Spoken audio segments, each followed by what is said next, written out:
श्री गोपाळ कृष्ण भगवान की जय। लीळा नंबर 115। सारंग पंडिताला अपराधा कारणे शिक्षापण। एके दिवशी सकाळचा पूजा वसर झाल्यानंतर सर्वज्ञ फिरायला स्नेहस्थळीकडे गेले।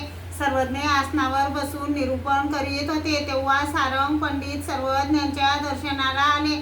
तेव्हा सर्वज्ञांच्या सभोवती स्त्रिया बसलेल्या होत्या। सर्वज्ञ त्यांना निरूपण करीत होते।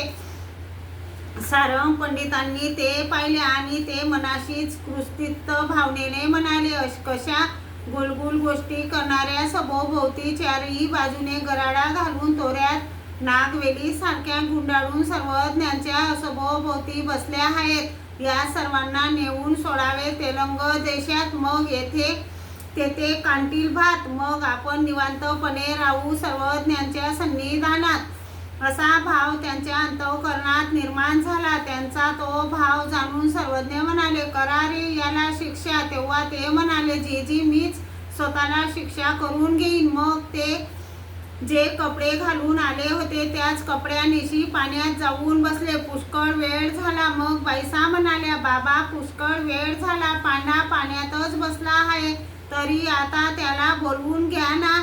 सर्वज्ञ म्हणाले, बाई त्याला माहीत आहे।